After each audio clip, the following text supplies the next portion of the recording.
Ce jeudi, c'est l'été, mais c'est aussi l'été du Prieuré, dès mercredi à Saint-Just-Saint-Rambert. Pour la deuxième année consécutive, la cour du Prieuré accueille la troupe La Muse Théâtre, qui revisite Molière et ses grands classiques dans le Molière malgré lui. Avant les 3 jours de représentation, nous avons assisté à la répétition générale. Dernier réglage, ultime conseil, c'était lundi soir la générale pour Guy Giroud et ses comédiens. Depuis septembre, la Muse Théâtre prépare le Molière malgré lui. Et dans les coulisses, même si la première n'aura lieu que mercredi, le trac reste palpable. Pour moi, le stress reste le même. Au contraire, on a envie d'être bon.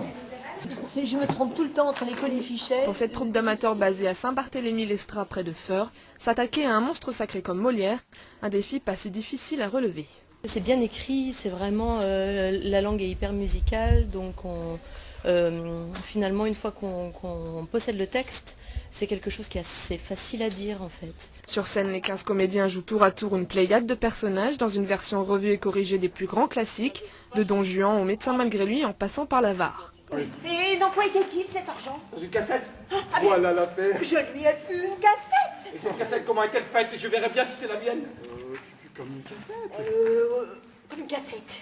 Ah, cela s'entend, mais décrivez-la un peu pour voir.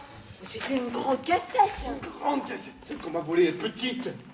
Ah ben elle est petite, si on veut l'entendre par là. Voilà, je la nomme grande pour ce qu'elle contient. Ah, et de quelle couleur est-elle? C'est ainsi que le comique et le tragique se mélangent. Don Juan devient ici une femme fatale, tandis que l'on assiste aux funérailles de Jean-Baptiste Poquelin. 400 ans après la mort du plus grand dramaturge français, sa mémoire, elle, est encore bien vivante. Y a-t-il personne pour me ressusciter?